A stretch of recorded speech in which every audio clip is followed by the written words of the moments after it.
One evening, after a bright day of swift and enjoyable sailing over a smooth and sunlit sea, I retired to rest in my cabin, feeling almost happy. My mind was perfectly tranquil, my trust in my friend Lucio was again re-established, and, I may add, so was my old arrogant and confident trust in myself. My access to fortune had not, so far, brought me either much joy or distinction, but it was not too late for me to yet pluck the golden apples of her bestides. The various troubles I had endured, though of such a recent occurrence, began to assume a blurred indistinctness in my mind, as of things long past and done with. I considered the strength of my financial position again with satisfaction, to the extent of contemplating a second marriage, and that marriage with Mavis Clare. No other woman should be my wife, I mentally swore. She, and only she, should be mine. I foresaw no difficulties in the way, and full of pleasant dreams and self-delusions, I settled myself in my berth, and dropped easily off to sleep. About midnight I woke, vaguely terrified, to see the cabin full of strong red light, and a fierce glare. My first dazed impression was that the yacht was on fire. The next instant I became paralyzed and dumb with horror. Sybil stood before me. Sybil, a wild, strange, tortured, writhing figure, half nude, waving beckoning arms and making desperate gestures. Her face was as I had seen it last in death, livid and hideous. Her eyes blazed, mingled menace, despair, and warning upon me. Round her a living wreath of flame coiled upwards like a twisted snake. Her lips moved as though she strove to speak, but no sound came from them, and while I yet looked at her, she vanished.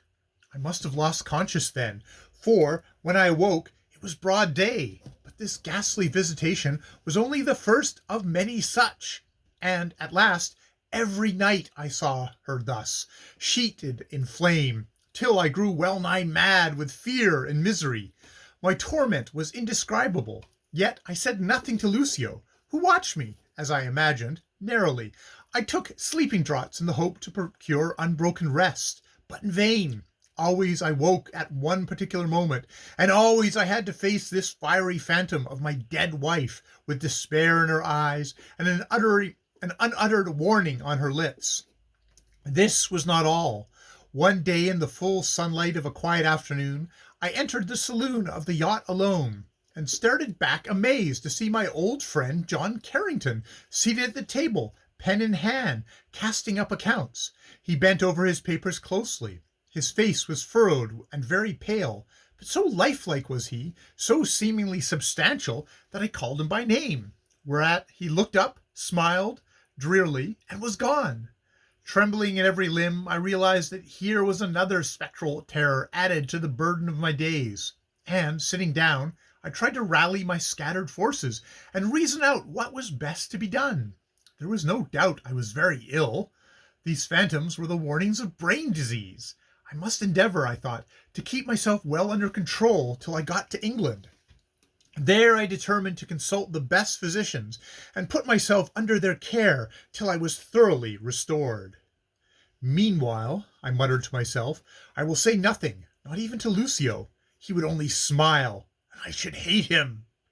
I broke off, wondering at this, for was it possible I should ever hate him? Surely not. That night, by way of change, I slept in a hammock on deck, hoping to dispel midnight illusions by resting in the open air. But my sufferings were only intensified.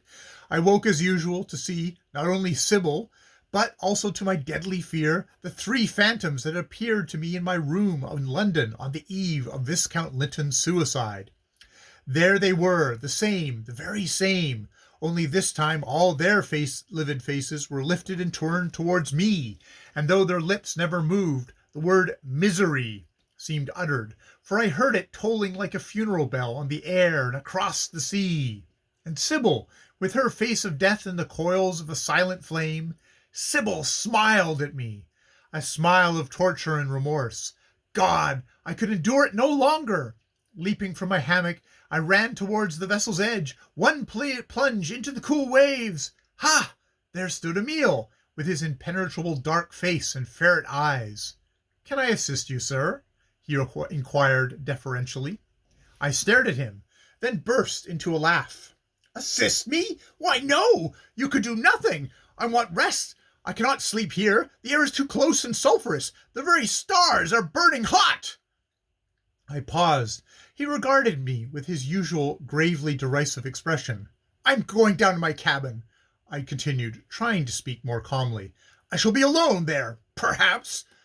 Again I laughed wildly and involuntarily, and staggered away from him down the deck stairs, afraid to look back lest I should see those three figures of fate following me. Once safe in my cabin, I shut the door violently, and in feverish haste seized my case of pistols. I took out one and loaded it. My heart was beating furiously. I kept my eyes fixed on the ground, lest they should encounter the dead eyes of Sybil. One click of the trigger, I whispered, and all is over. I shall be at peace, senseless, sightless, painless. Horrors can no longer haunt me. I shall sleep. I raised the weapon steadily to my right temple, when suddenly my cabin door opened, and Lucio looked in. Pardon me, he said, as he observed my attitude. I had no idea you were busy. I will go away. I would not disturb you for the world. His smile had something fiendish in its fine mockery. Moved with a quick revulsion of feeling, I turned the pistol downwards and held its muzzle firmly against the table near me. You say that? I exclaimed in acute anguish. You say it? Seeing me thus? I thought you were my friend. He looked full at me. His eyes grew large and luminous, with a splendor of scorn, passion, and sorrow intermingled. Did you?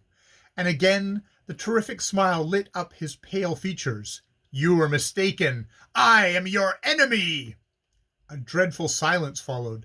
Something lurid and unearthly in his expression appalled me. I trembled and grew cold with fear. Mechanically I replaced the pistol in its case. Then I gazed up at him with a vacant wonder and wild piteousness, seeing that his dark and frowning figure seemed to increase in stature, towering above me like the giant shadow of a storm cloud. My blood froze with an unnameable, sickening terror. Then thick darkness veiled my sight, and I dropped down senseless. End of chapter 39 of The Srrws of Satan.